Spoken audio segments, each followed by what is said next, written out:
talk real. Man, we hit the sports stuff all the time. Real talk, we don't even mess around. I ain't got no reason to lie to you. Man, what you say? Man, it's real, dog.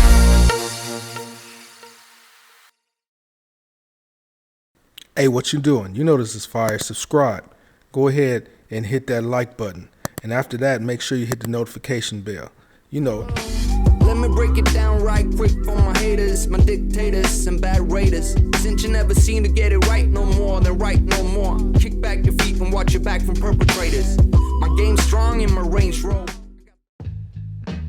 All right, so that's episode 7. Now we're about to get into that episode 8. We're getting close to the end, guys. Right there. Already. 9 and 10 is coming up. We're about to break down 8 right now, man. So check it out. So this was real interesting for me, man. I don't know. Watching this documentary, it feels like I'm starting to get like, I don't know, it's like memory lapses or something. I don't remember. Do you guys remember the Bulls playing, Charlotte and B.J. Armstrong playing on Charlotte? Do you remember this? Is it just me or I feel like somebody a Mandela effect. Exactly, man. I feel like the Mandela effect. I feel like somebody went and changed something that I knew was supposed to be right. I don't remember BJ on that team, and there was other players on that team too. Then I'm like, when did all these players come together to make this? Right. To this Charlotte Hornet team like that. That Charlotte series was a blur to me. Do you remember it? I don't remember much about it at all. I don't even remember BJ playing for the Charlotte Hornets. But it's not only just BJ playing, but BJ having a big game and winning a game in that series to tie it up. In game 2, that was the dude. Yeah. Where was I at? And BJ saying he knowing how to beat the Bulls. He know their system. He know how they, how they thinking and everything. And that's why I love this documentary, man. It is deep. Right. It challenges what we think we know, and it brings out stuff that we never knew existed. And it was like BJ, Charlotte beating his chest. That he, that he did it. Yeah. Woo! That kind of pissed Jordan off. Man, that woke the beast, man. And then just as that, they went back to the LeBradford Smith game. Yeah. Rookie LeBradford Smith. Yeah. Nobody's thinking about him. He's on Washington Bullets. He had a good game. Anybody can have a good game. 37 points. 37 points. And supposedly he told Jordan after the game, nice game, Mike. The very next night, they played him at Washington. Yep. Jordan say, man, I'm going to get what he had in the first half. I'm going to get, you know what I'm saying? I'm gonna get that 37 in the first half. He actually had 36 in the first 36, half. man. That what's crazy, man. It goes back to my self-motivation. Just like with the B.J. Armstrong thing, Jordan finds a way to self-motivate. B.J. Armstrong. Oh, that's how you're gonna be? You're done. They never won another game. Oh, LeBradford Smith. So this is what you say to me? Oh, this is now I'm gonna show out. You know what I mean? Yeah. Showed out. I mean, just to even, it's one thing to get angry, get tested like that, and it's another thing to perform right away. Right. And execute it right away. You know what I'm saying? Like how locked in you had to be to do that. You know what I'm saying? It's like, but it's beyond that, though. It's like being a superhero, man. But how about the big twist to that whole thing? Did you catch the twist? When Jordan said he didn't say that to him.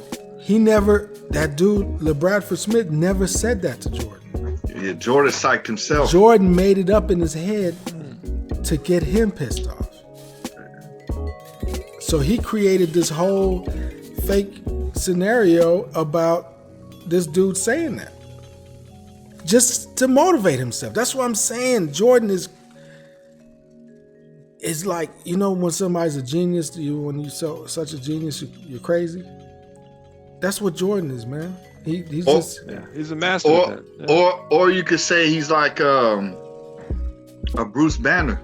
He knows when to he's you know what I mean? He knows what to make him mad. He knows what to make a man turn into the Hulk at any time, you know. So you go back to the Hornets, and Mike is in the locker room. He's saying, "Yeah, it's easy to talk shit when you're up 5. Yeah. But when it's 0-0, let's have that same. Or when you're down. Can you talk? What I'm saying? Yeah, could you talk it, man? When you're down. You know what that remind me of, B? That remind me of times when we used to go down and have little Madden games. And then you remember that one time they had that Madden game, and one of our guys, he was down by 3 touchdowns. Yeah. And then what did I do? I said, all right, cool. Let's double up. Yeah, let's double up. They're like, cool, bet. Yeah, let's double up.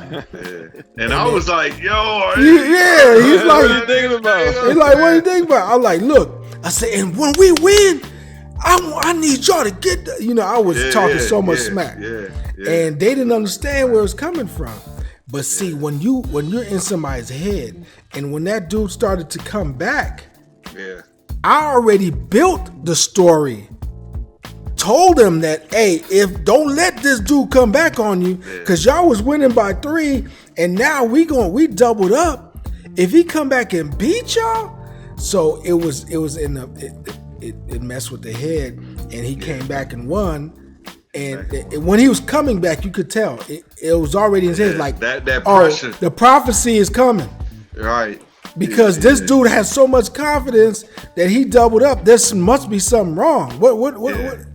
Man, I thought he was the illest player when I seen him do that. Man, I was like, wow. Yeah. That right there. With money on the line. With money on the line, Ralph. It was like, wow. Do you understand? Imagine.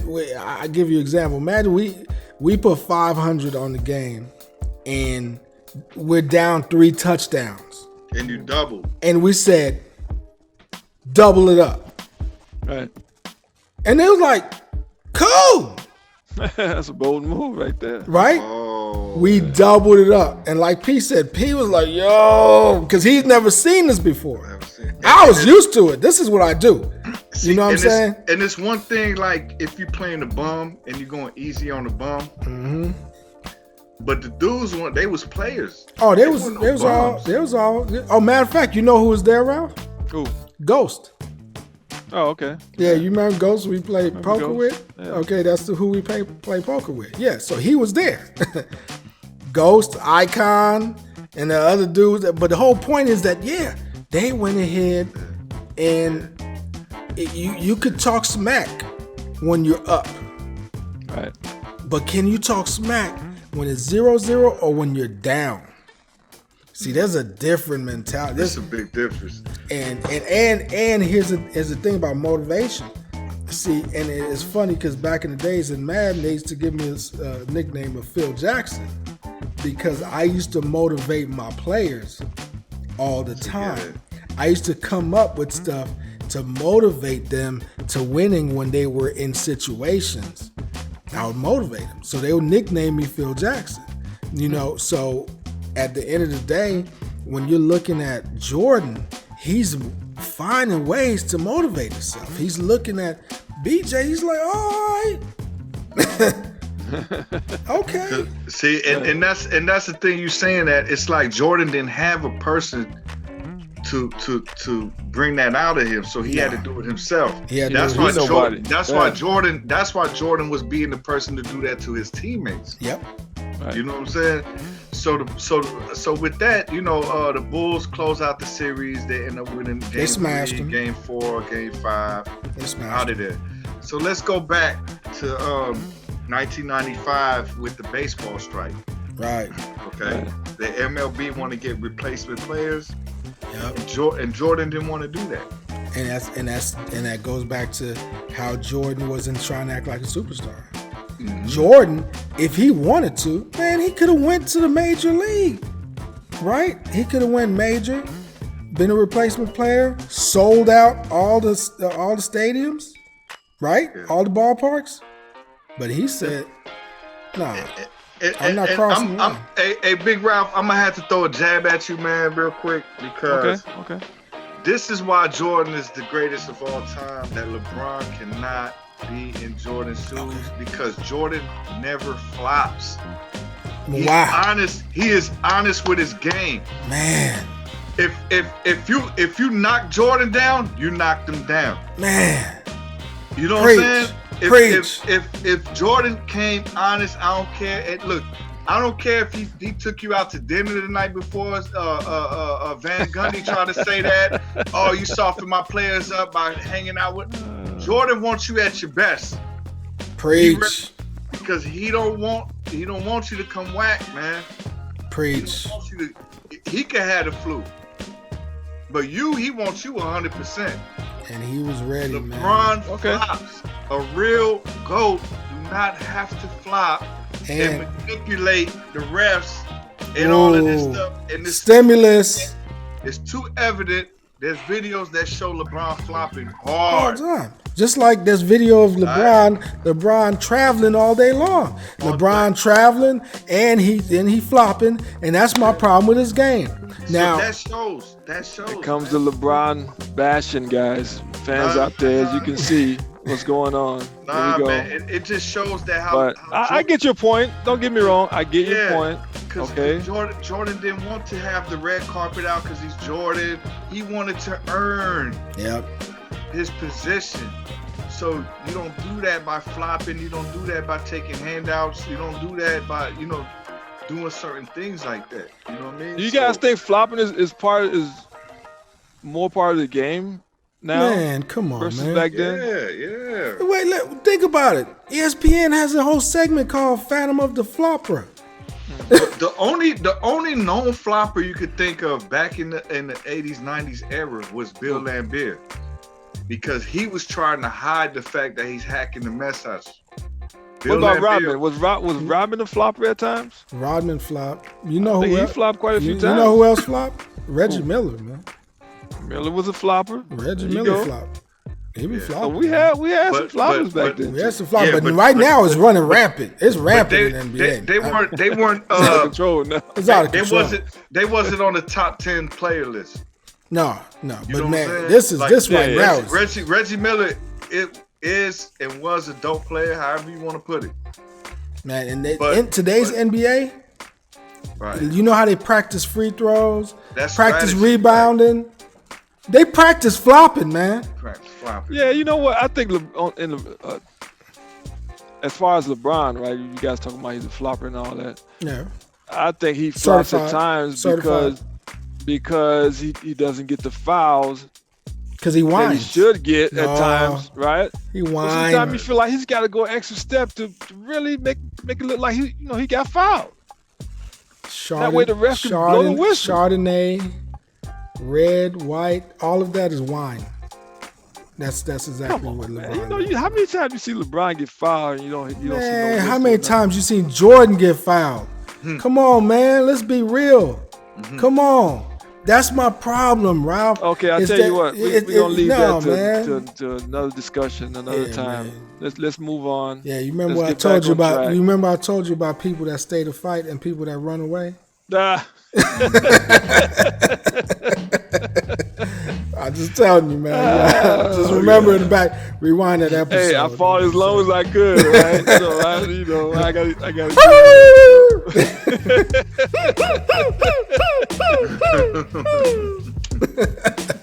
like I said, we'll leave that for another discussion. Yeah, we good. We'll come back on that one. So MJ calls BJ Armstrong. Yep. Eats breakfast. It's funny he called BJ Armstrong, and later on they were on the same team. But yeah. Right. He calls BJ, they eat breakfast. BJ say, man, you should come to practice, man. Say what's up to the old guys. All right. MJ go back there, Next you know, he playing one-on-one. And BJ said, yeah, I think I could take you, man. You've been out the game. Yeah, right. BJ know what he was doing. Yeah. BJ know what he was doing right there, man. He did a smart move. He was campaigning, man, to bring him back. He was smart. BJ was like, man, I need that money now.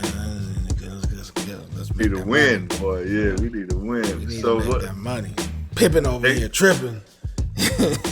Yeah. Next thing you know, people, man, the whole feel in the locker room and the practice is a different vibe. Next thing you know, Jordan came to practice 3 times already in a week.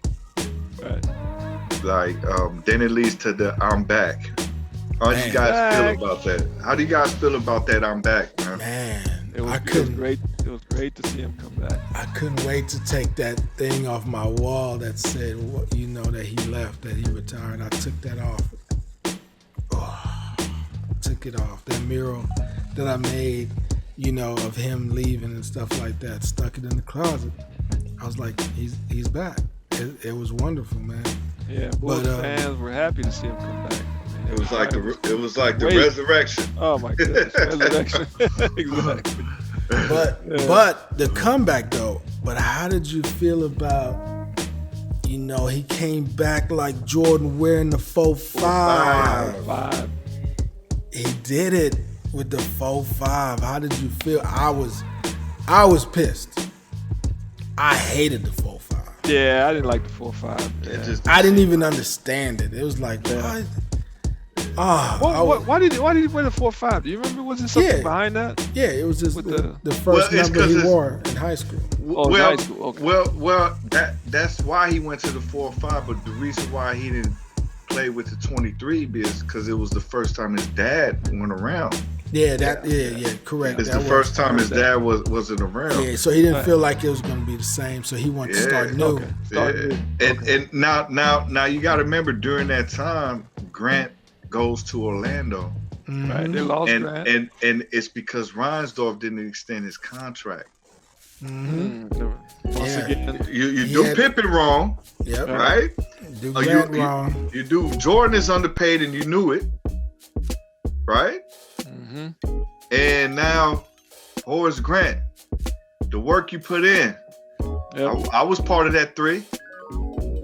You know? Yeah. So exactly.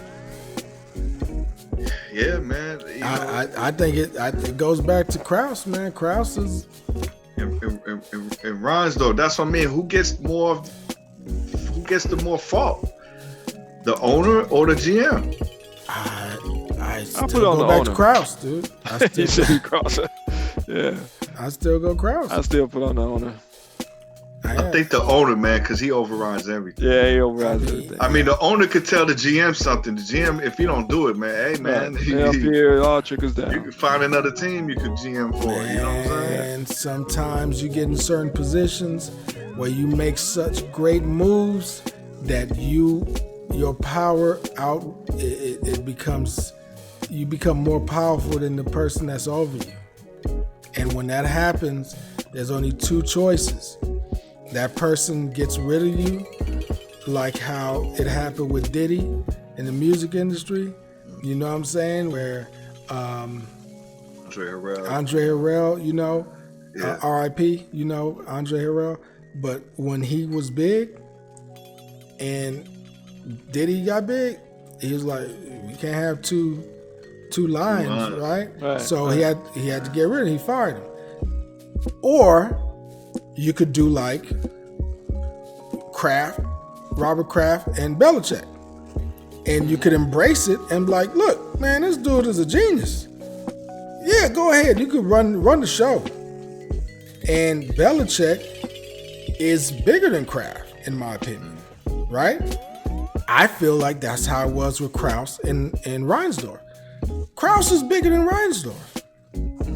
He was making the move. So Reinsdorf couldn't fire him. Because who he was going to have better than Krause at the time? As much as Krause was an asshole and everything, how can you replace him? Who are you going to replace him with? You won all them championships. Who are you about to replace him with? Think about that. Yeah, but he still made some shady moves. But the shady moves also got you championships. Yeah, but those shady moves is not paying your people right. You know what I'm saying? It's still. And that's something the owner can step in and correct. You know, without Robert Kraft and Bill Belichick didn't pay nobody in England. They got all these championships. Think about it. You guys got to look at the comparison. I believe that. But see, you got to think about a lot of players wanted to play with New England and take a pay cut because they know they could win a championship. You know what I'm saying? Yeah. So that's. You don't think those people? You think people like that in the Bulls too? I mean, not no Pippen and Jordan and Grant. No, because they was there already. Right, that's what I'm saying. They deserved it. You know, everybody else, whatever, you lucky to be on the team. Right. But those three, you got to satisfy those. I agree with you guys on that. But when I'm saying that who's to blame for everything, I put it on Krause, not the owner, because the owner was in a bad position because he didn't have as much knowledge of the game and understanding like Krause did as far as how he was going out there dealing, wheeling, and getting people. He wasn't. Yeah, Reinsdorf didn't have that. But see, as an owner, if your players put in work and they crying they ain't get paid, like you paid Jordan when he was playing minor league baseball, you didn't have to pay him, but he knew I'm gonna give him something. Right. That's where the owner step in without messing with personnel. You know, so. Right. So that could be a different subject as well. Yeah, that's a different subject. So MJ first game back at Indiana, wearing the 4-5, got 19 points. You know, before the game, you're in the airplane. He took a minute to come out. You know, it was emotional for him because of his dad. But how that feel, man? Seeing that Jordan came back with the 19 points, 4-5. It was great. Back. It was great to see him come back. Not only that, he hit that game-winning shot. That was the next. That was the next game. Right, 6 days after he came back. Yeah. Game winner, and he dropped 55 against the Knicks. Mark Madison Square. 10 days after that, the double nickel. Yeah. We're like, MJ's back. Yeah, I remember the commercial. Spike Lee commercial. You remember that? When he was talking about the double nickel. The double nickel. I don't remember the Spike Lee commercial now. Yeah, that's what he mentioned. He talked about the double nickel. Oh, okay. Yeah. So let's go to the playoffs. Okay. They are playing against Orlando. Game 1, Jordan got the ball. He goes past Nick Anderson. Now he ain't thinking of Nick. He's coming across half court. Nick hits the ball. Penny gets it. Bounces it to Grant. Grant makes the dunk, which wins the game. Crazy. That was a crazy sequence right there. 45 isn't 23. Yeah. You know what I mean? 45 isn't 23, and I think that summed it up. I mean, when Nick Anderson said that to him after doing that and everything, it's like Horace Grant said, why did you say that? Like, what were you thinking? Exactly. And go ahead. No, I was gonna say Orlando had a good team back then. Had a great team. What are you talking about? Hardaway there. And Shaq. Grant. Come on, man. That was my team, low key, man. Yeah, what you mean low key? You was a big low key. You was a big Penny Hardaway fan. Right. Yeah, Penny was because I followed Penny since college. Since Memphis. Memphis State, you know. Yeah, I know. Rio would tell you, man, Rio he didn't know. I didn't know nothing. You know how I knew about college? It was because of P. P would tell me. I didn't know, nothing about Vince Carter. I was big on, what's his name? Come on, give me the other name. Jameson. Oh, Anton Jameson. I was big on Anton. He's like, Anton. Woo. Right. And then he was like, man, nah. He's like Vince Carter. Yeah, that's P called that. I was like, who's Vince Carter? Nick Anderson was tight too. I like Nick Anderson. Nick Anderson, Illinois. Yeah. I forgot about Anton. He's so quick. But even Mario was like Anthony. Yeah. Oh. Yeah. Man, his name Anthony, man. Ain't it Anthony? Like, Yeah, no, man, it's Anthony. Anthony, Man. what? Hardaway. Come on. Anthony Hardaway, Man. But the bigger story was the fact that when Nick Anderson said 45 and 23, Right. and Jordan came back that next game, changed his jersey to 23. You know, and they won 2 in a row. Yeah. You know, that was the big thing, and it was like, but when it was all said and done, he was in his baseball body. When I was saying earlier before, it was a trip to understand that you have a baseball body and a basketball body. So, and he was still in the baseball. Yeah, but Orlando took that series. Unfortunately, the Bulls couldn't. They couldn't hang in there. So I was going to ask you guys then, what played the bigger factor? Was it Orlando having Shaq, the dominant force of Shaq, Penny Hardaway, the type of player he was, all around, could do everything. A young team and Grant over there knowing the Bulls and giving them pointers on how to play the Bulls, or was it on Jordan, how he was gone that long, even though he had the double nickel and played good during the season? Yeah, you think fatigue played a role? Him still rusty? It was a combo for me. Yeah. And it's an easy combo with Jordan being rusty and Horace Grant being that piece in over there. Because when it comes down to it, I've heard Shaq talk about this, and he was like, we needed that piece. We needed that veteran. We needed that veteran piece. And when we got Horace Grant, they felt like they was there, and they were. They was real close. I mean, they ended up going, to the championship, right? Right. They lost to Houston, right? Was it? Yeah. Yeah. I think they got swept. They got swept. But still, they made it there. And I felt like if they would have kept the team together, I mean, I was about to ask that. Yeah. If Shaq would have stayed, man, if him and Penny didn't get into that, going back and forth now. Who knows what would have happened, man. Yeah.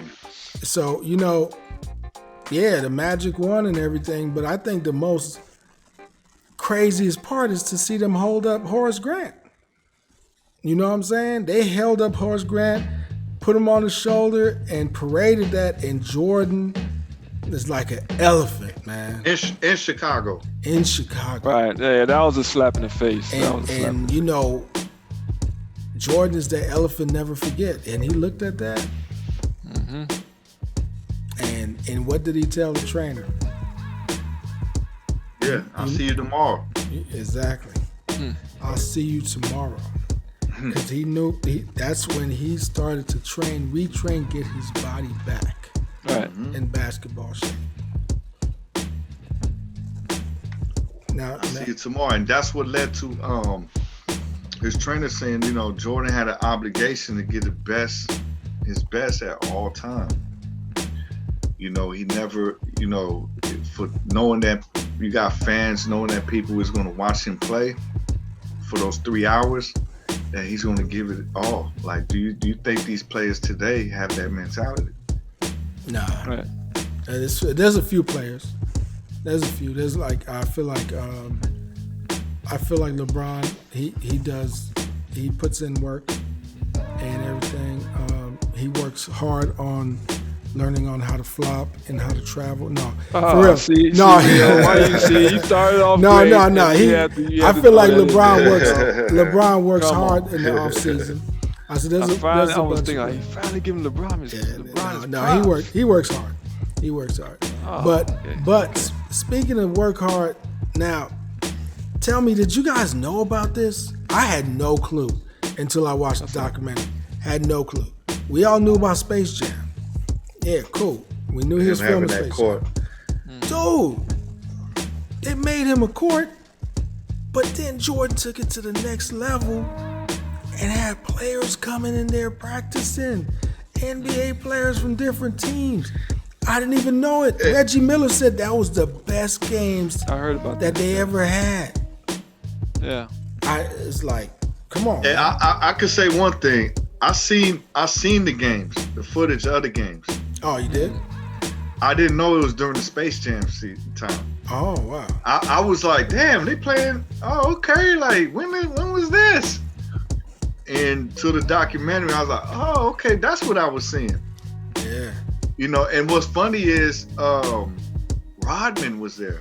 Rodman was there. Really? Yes, Rodman was there. Before Rodman was a Bull. Before he was a Bull. Rodman. Yep, I noticed that. I was like, wow. So he was still on the Spurs at that time. But they had they was doing their notes. They was scouting. Yeah. And he was studying, man. Being the best wasn't enough. He wanted to know how to beat his opponents, man. Man. This dude's like, yeah, come on, man, come on over. Have some fun. And he's like this. Meanwhile, taking notes, man. Right. Only thing I was surprised about is Sean Bradley being invited over there to play. Yeah, I don't know. I think they just need to. They need somebody to dunk on and, man. You know. Yeah. That's the only reason I can think of. Weak. But even Reggie Miller said he was surprised to see how Jordan did all that, you know. Yeah. Filming Space Jam and his schedule and in the weight room, his schedule. He has a crazy schedule. That's something. Yeah. And you know, in another show we're gonna do the best whack players. Oh my God. The top 25 wacky Diaz players. Yeah, the whacks, man. Sean Bradley coming in number 5. No, go ahead. So now we go back to where Jordan is back on the team, right? Yep, he's back. And you got new players. You got Jud Bushler, the Steve Kerrs, the Luke Longleys, and he's like, you know, with these guys, it's like, don't come in there acting like, you know, you ain't win no championships. championships. Want to ride the Bulls, yeah, you know. You didn't win no championships. Yeah. So him being hard on them players, letting them, you know what's up, and then him getting to the fight with Kerr. Yeah, that was crazy. Because Kerr's like, you know, after, you know, Jordan fouled him and said, now that's a foul. Kerr punched him in the chest. Yeah. What was he thinking when he did that? That's what I want to know. Man, he was thinking, I'm a man. I'm going to defend myself, man. That's what he's thinking. When you mad, I don't care if you're Jordan. Yeah, but Jordan, no, I mean, who does that? Man, you know? But Rod, it's still, man. But I mean, he stepped up. I mean, you can't let nobody. He didn't back down, and I think that Jordan respected him after that. Yep, that was it right there. That was good. But I mean, how many players you think would have done that? I don't know, man. I don't think that too many players, unless they were superstar status as him, close to him. I don't think, like, if it was a Barkley would have stood up. You know, if it was any of the big players, they would have stood up. But a Steve Kerr level, I wouldn't expect that. I never heard. Matter of fact, I never heard that situation until documentary. But Jordan fouled him pretty hard. But he did on purpose, though. He did on purpose. Because the first one was the first one wasn't a big foul, and then, you know, Steve Kerr called foul, right? Or should I say, Phil Jackson called foul, and he was mad that Phil Jackson called that foul, and then so he came back and then did a real foul. So man, but I think that was great that that they had that altercation. Yeah. Because it changed the dynamic of the game. Then him and Steve Kerr was good. Mm-hmm. You know? Yeah. So now the 95-96 season, the 72-10 season. Man, they started off 23 out of 25 games. I got a question for you guys about that record. Uh-huh. I had mixed feelings about the Warriors breaking that record. Oh, yeah? What was the problem? They didn't I mean, were you guys okay with that? I mean, this is the Bulls we're talking about. But what you mean okay with? I don't get what you mean. We can't help it. I didn't want to see anyone breaking that record. Oh, you were just feeling selfish. You feel like a record should never be broken? No, I wasn't feeling selfish. As a Bulls fan, diehard Bulls fan, you know, that's like you're a diehard Niners fan, right? Right.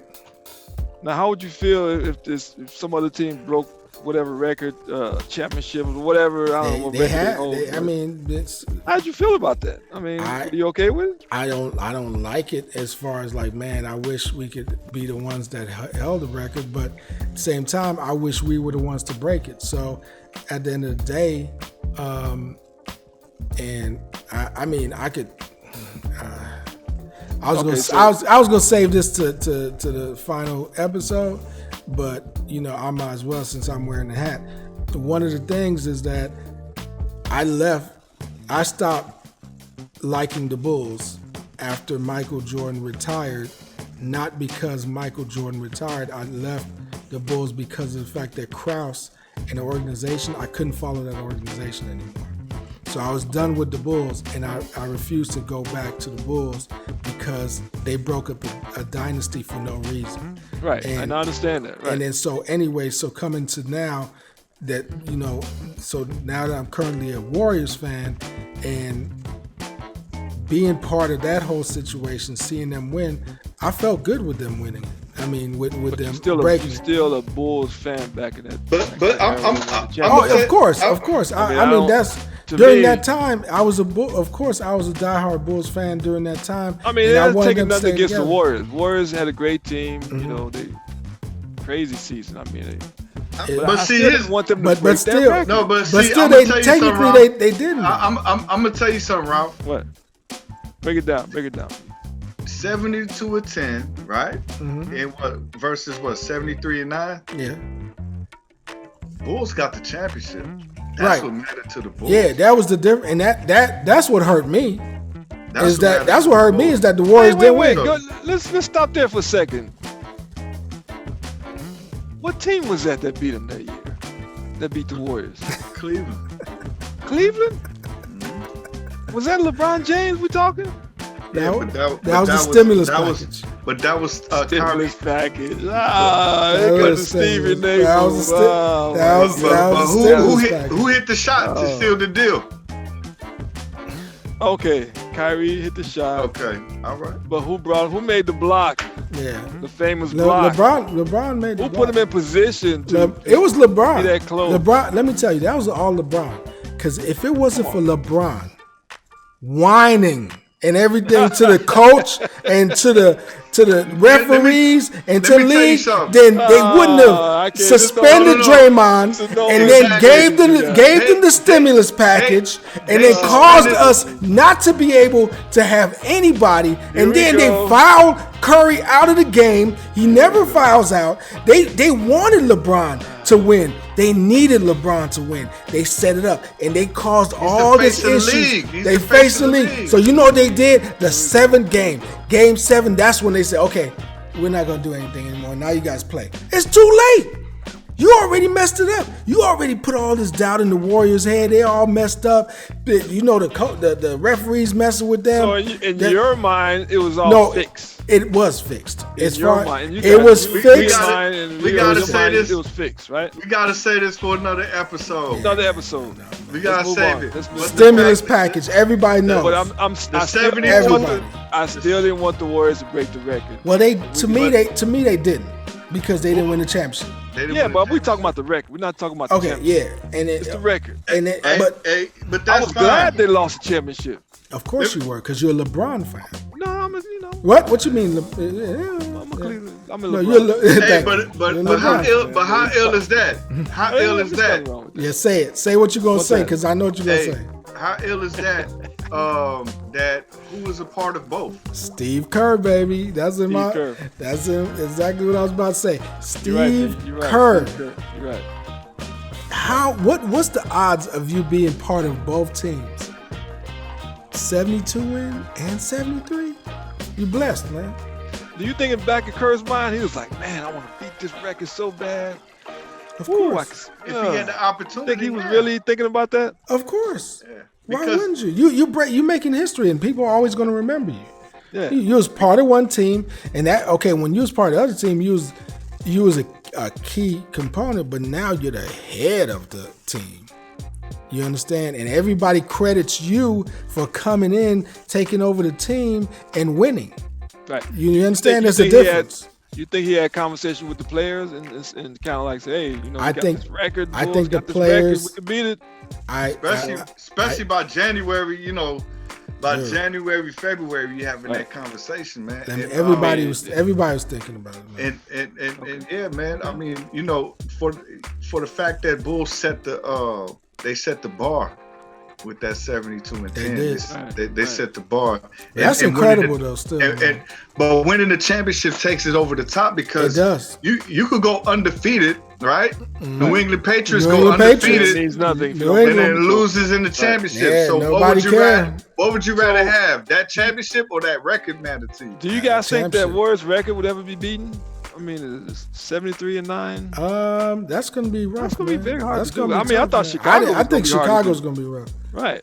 So who knows? It could happen if they put together a super team. Yeah. Yeah, I think like the Warriors did. Like the Warriors. What you mean? What you talking about? Okay. Wait, time out. That's a whole nother super team. No. They put together. Can I just say one thing? Team, like can I say one thing? Let's stay on track. Let's stay on track. That's another story. Let's stay on track. That's another story. Chicago versus Orlando rematch in the playoffs. Okay. Chicago, Orlando rematch in the playoffs. Chicago sweeps them. Swept the Orlando Magic. What happened? How did that sweep happen? All I know, that sweep was the end of the Magic. They had the better team. I think that was Jordan was payback. That was the dagger because they had Horace Grant. They still had They had Anthony. They had Shaq. But when that happened, they still had Anderson, Scott. I think they were mentally stronger with Jordan coming back. Man, Jordan was thinking about Magic the whole. It was like, You think Orlando was scared? Terrified.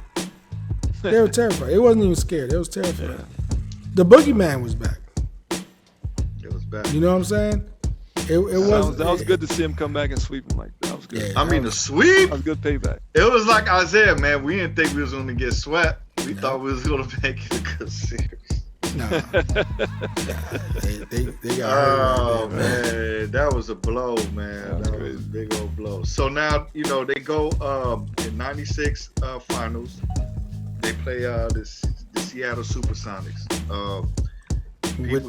People said that was like the greatest mismatch in finals history. Greatest mismatch.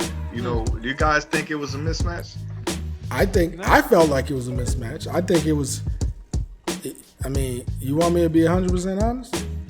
I think that keep it real. I want to keep it real. I think that Jordan sort of they were about to blow them out.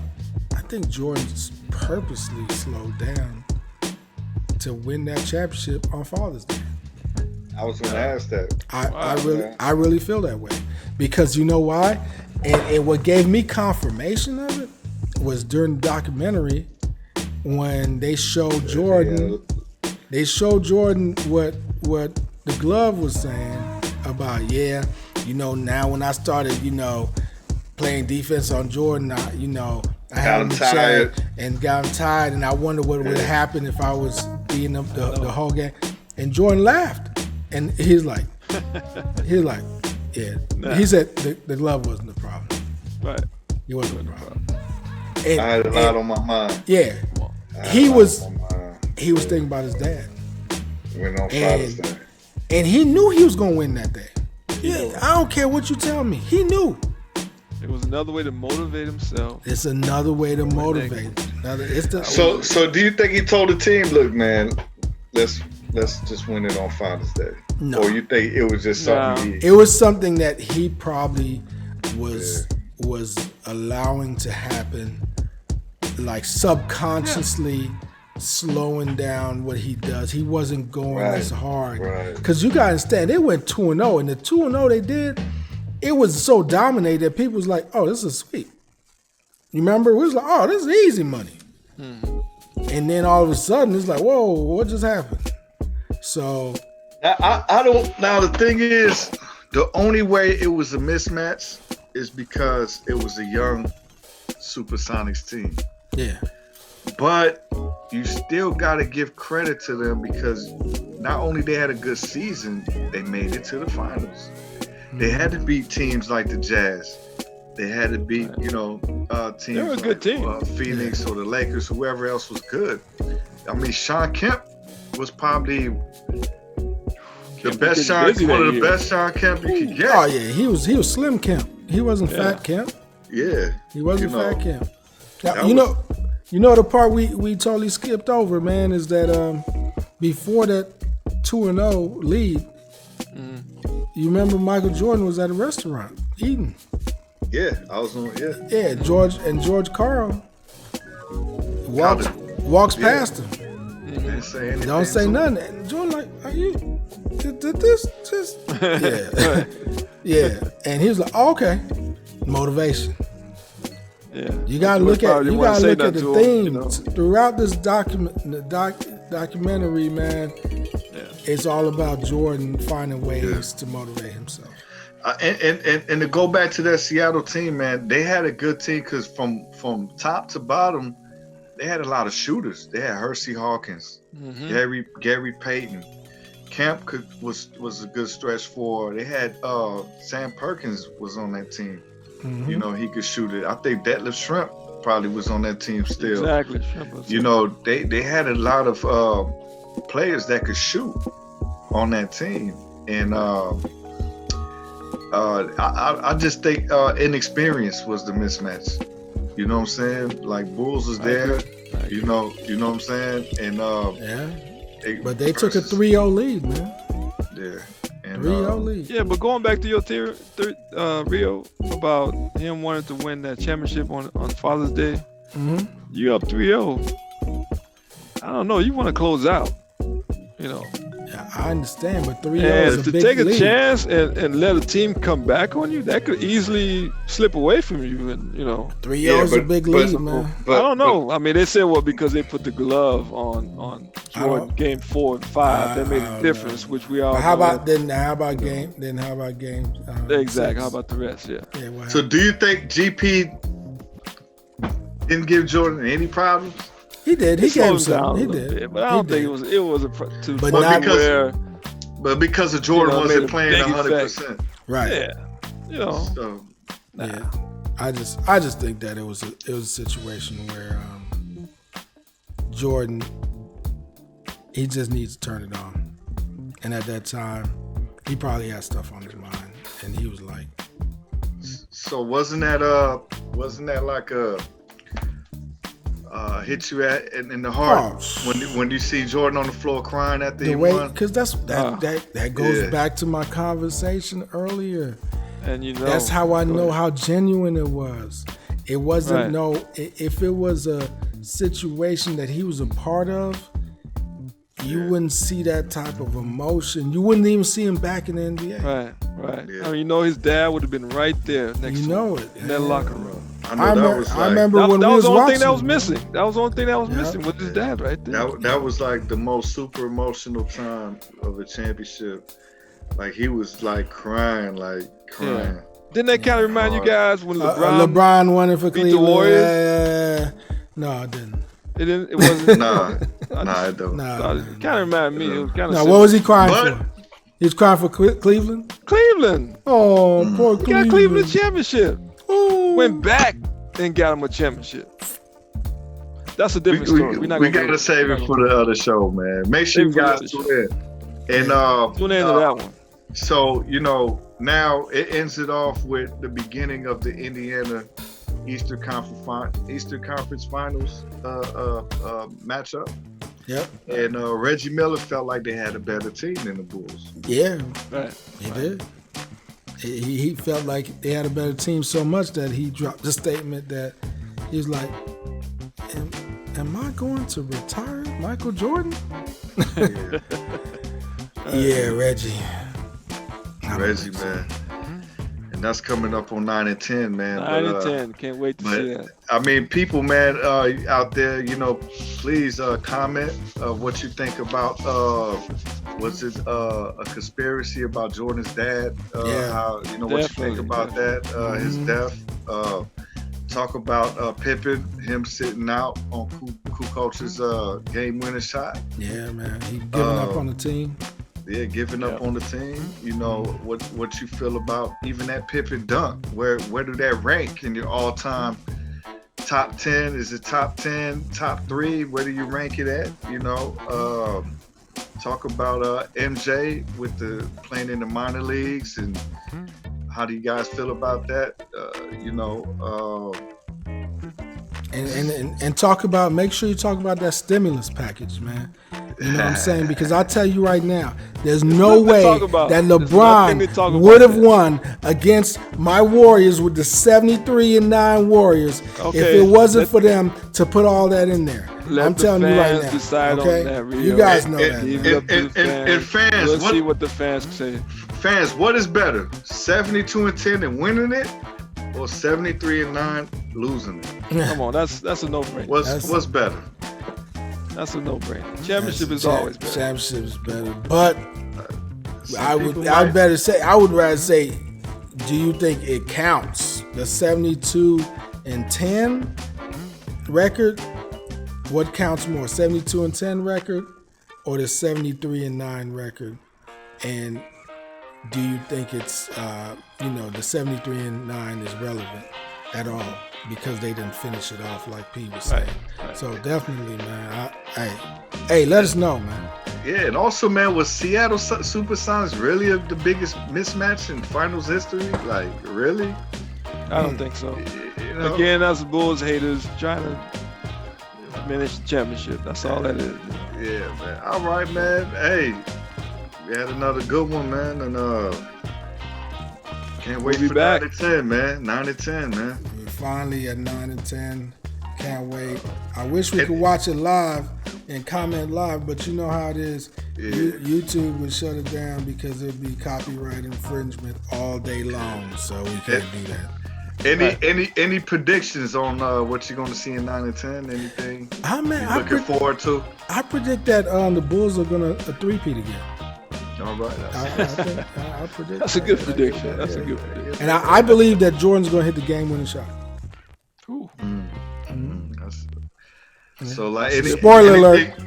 Anything, Ralph, you looking forward to seeing? Hopefully, you see on that 9-10. Gosh, I can't think of anything right now. I hope they get more in depth about this food poisoning thing. That's right. You brought that up. I never heard about that one. Yeah, never heard about that. Yeah, I heard about that today. I just heard about that today. But I want to hear more about that for sure.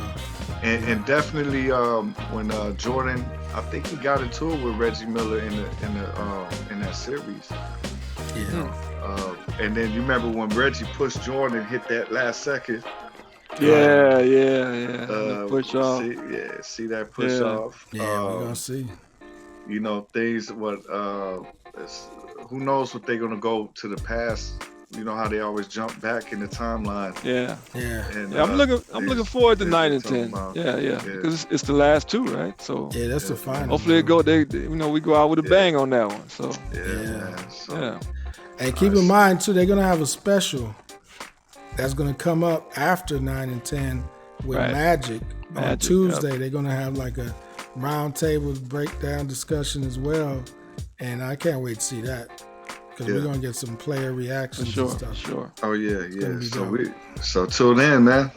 Tune in, man. Hey, thank you for watching Real Talk with Rio, breaking down The Last Dance, and this was episode 7 and 8, and 9 and 10 is coming up next. Hold on, guys. Before we go, what about my banners? Hey, the banner's nice, man. Where'd you buy them at? Nice. You guys where'd you buy on my banners? Where'd you buy the banners at, bro? I don't know where you bought that at, dog. That's cool. Just hanging up in the rafters, man. In the rafters, Jordan and Pippen, man. Them down. Yeah. I had them. It was always there. I just had to lower them, Yeah. Here now. Just for the show. Just for you guys out there. You got Jordan Pippen. Where's Grant? Where's Rodman? Grant. Where's the Kukoc? Where's Kukoc? Anyway. Oh, man. But no, we'll see you guys again. Come back and check us out. We out, man. We out. Peace. Yo, thanks for watching the Ballers Club Sports channel, and make sure you subscribe But don't forget, you want to see that next episode, right? Go ahead and click on it. Or if you want to see something else, man, we got so much other sports things that you can watch. Click on that too. But make sure you like and subscribe. It's important. All right.